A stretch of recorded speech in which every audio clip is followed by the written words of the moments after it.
What's up, Tube? Back at you here at Guido's Chop Shop, the second best gel blaster channel.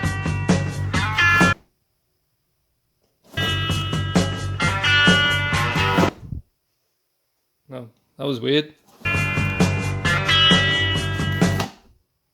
Okay. Let me get back to you. All right, here I am with the M16. Not sure what the brand is. It's got BLG on it. Go with that. Let's just grab all the bits out of the box and whack this bad boy together.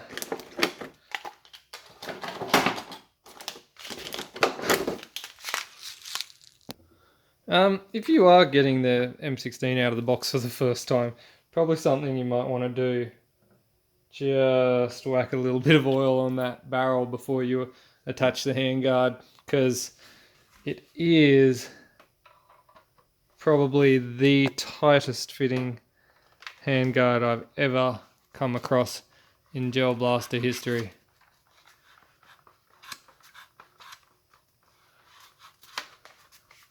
Other than that, it looks like it sort of goes together. Very similar to a Gen 8. In fact, this whole receiver is very reminiscent of a Gen 8 type receiver. Now, this is a blaster that is entirely made of ABS plastic. So given all the blasters of late coming out with really nice solid nylon construction, this one does feel a lot more plasticky and definitely a cheaper construction than the blasters we're kind of getting used to these days. One of the things you may notice is I already have the fire select on semi as opposed to on safe because of this. So apparently safe is full auto and semi is safe, and auto is also auto. So the safe position is auto. That's kind of funny. So yeah, to put it into safe on this blaster, you need to put it to semi. Anyway, that's just a little thing that I thought I'd point out. One of the things I first noticed. I'll do a chrono on this just quickly.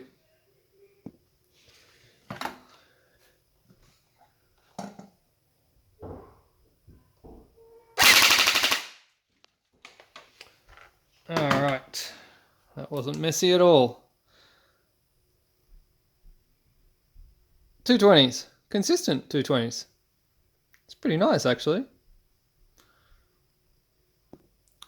So one of the interesting things about this blaster, one of the hype items that was hyped before it was released, was the fact that it's got this internal hop-up built into it. And this is not too dissimilar to what you would find on an airsoft gun. You turn this wheel and it's supposed to sort of give you more hop up or less, or the reality of it is that it doesn't actually work. It doesn't do anything. I can only imagine that they probably went through this sort of thinking that everyone else seems to be going through, where it's like, it's airsoft, therefore it must be good, so we'll do it for gel blasters as well, because anything that's airsoft must be good for gel blasters. However, as always, that's not the case, and it just doesn't really achieve anything. But of course, what I'm here to do is tear this thing apart. So let's do that, and then we'll be able to see what's going on in that actual hop-up, or whatever you would like to call it. pull this stock off, pull this handguard off. Again, it's very tight, tightest handguard I've seen.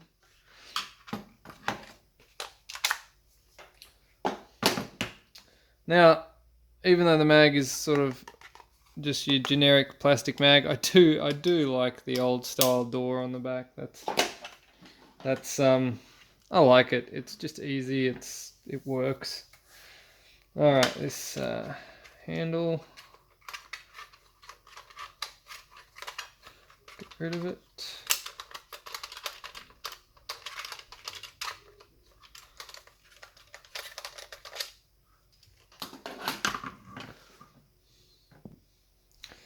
Alright, as always, let's take this thing apart and see what makes it tick.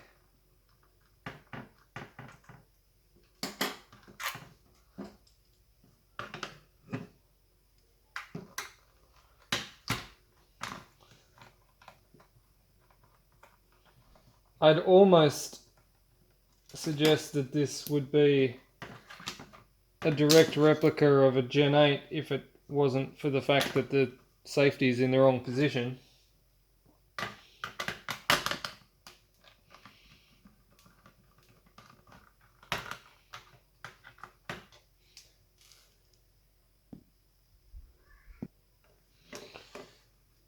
Alright.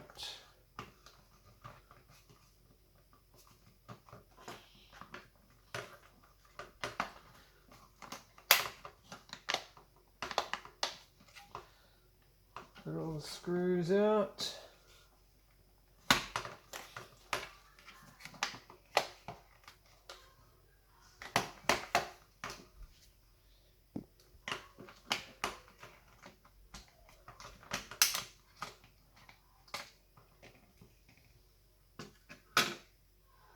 Oh, this looks familiar.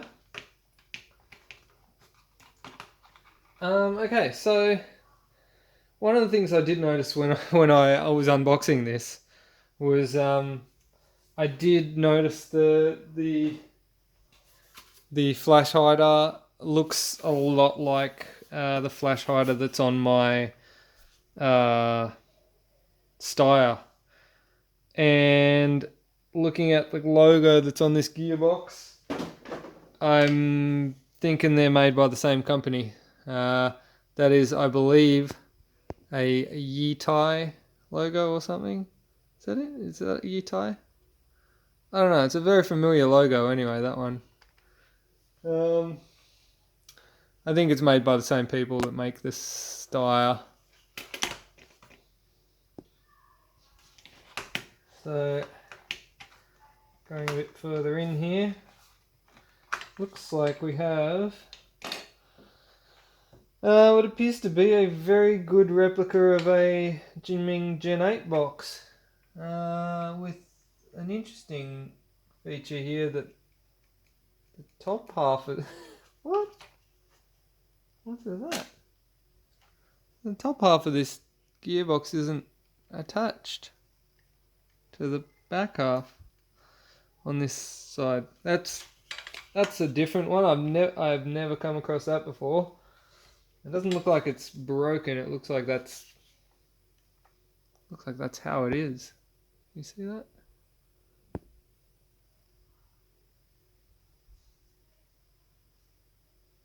Interesting. Now, moving on. You can see the hop-up mechanism here, or what's supposed to be the hop-up. So the way this is supposed to work is you wind this, and it's got a rocker arm here which pushes down on a bucking, which puts pressure on the top of a BB. So as it flicks out from the air pressure, it's supposed to have a backspin down the barrel.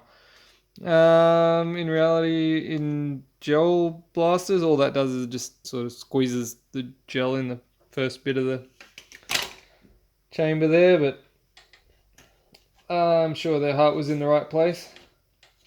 They probably got to production before they realized it didn't work or something.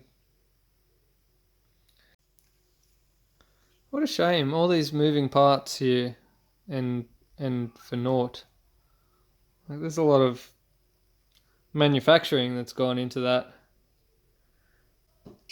There it is. Alright, let's take a look at this gearbox. I'm going to crack it open and check out the cylinder and the spring.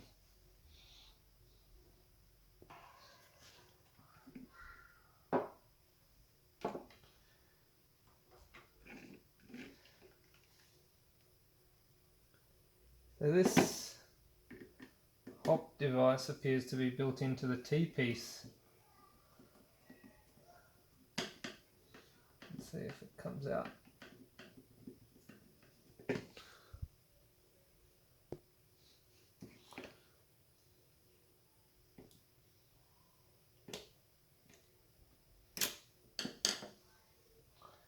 Alright. Now, again, having that hop up there, it sort of really weakens this front half of the gearbox here, because you got this big hole where the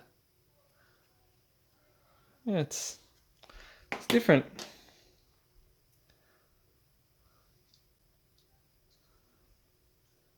So you can see here, there's the barrel, and when you wind on the hop,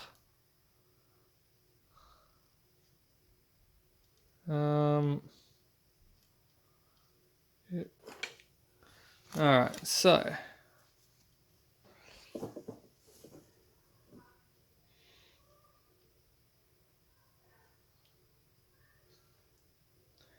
was a nice thought, whoever came up with that, but in reality, not much good to anyone. Alright, let's check out the rest of this gearbox. Let's pop the spring out.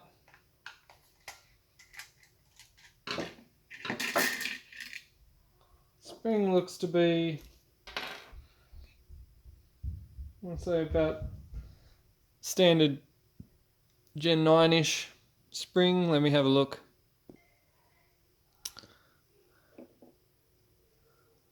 So it is a 1.1 and it measures a 9.6 on the Guido scale. Alright, take the top half of the gearbox off. Let's have a look at this cylinder. Okay, so one of the first things I've noticed here is that it's got a short cylinder head. Still has full gel ball travel on the tappet plate, but looks like it's got an airsoft type short cylinder head with a long nozzle. That's neither here nor there. O-ring.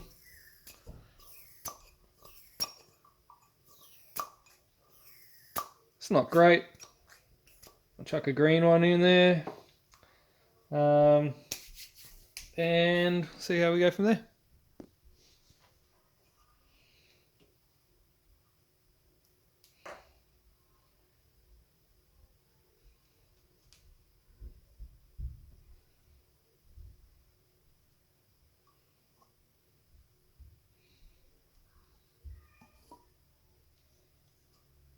Oh, much nicer. Look at that. So much compression. Alright. How's the nozzle?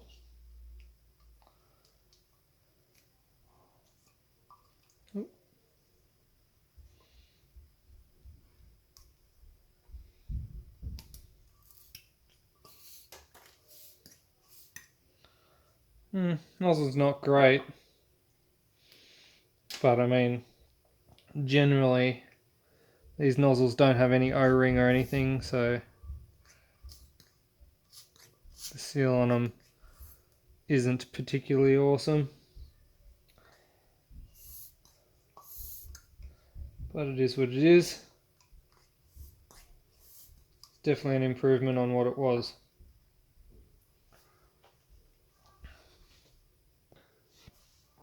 I'm just gonna whack a standard Gen 8 spring in this from a, I don't know, a scar or something I pulled it out of and upgraded it, because I got hundreds of these Gen 8 springs, and I think, I don't know, I think that one measures like I think it's a 10 on the low Guido scale, whereas this was like only a 9.6 or something. So it might improve things a little bit, but you know, it's free because I've already got it here, so might as well throw it in. This, the top of this is amazing. Is that quality control fail, or is that like? Hit me up in the comments if you've opened one of these up and seen something like this before, because I have never seen anything like that. That's it's a new one for me. All right, like this all back together. Nice strong nylon tappet plate.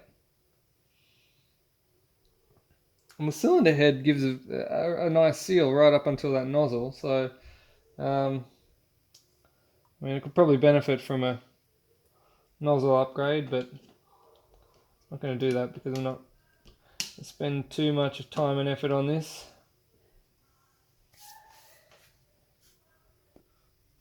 And this thing is still rocking the standard white nylon gears and everything else, so we don't want to go too wild on it.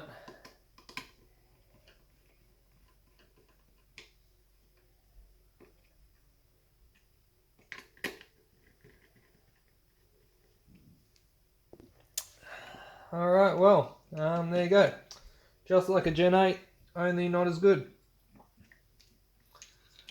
But let's face it, if you're buying this blaster, you are buying it purely because you like the look of the M16 over the M4. And that is all. Just seems like a lower quality version of a Gen 8. In fact, if this was going to be my blaster, I'd throw this gearbox away and I'd just put it at Gen 8 and just put a singularity or something nice into it.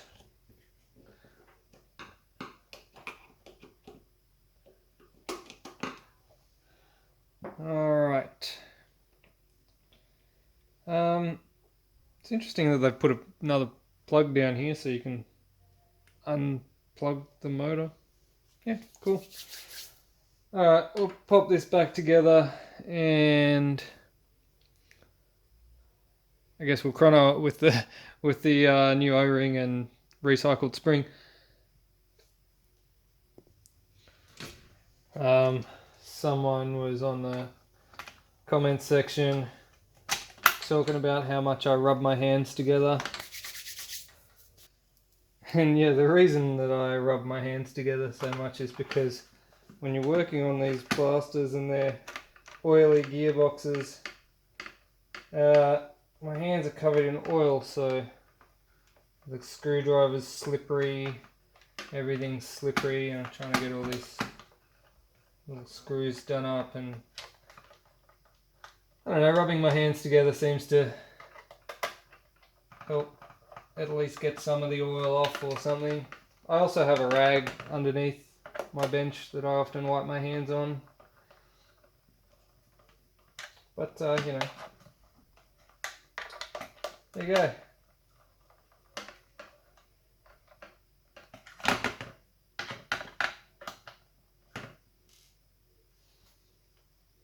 Alright, let's give it a burst on the chrono.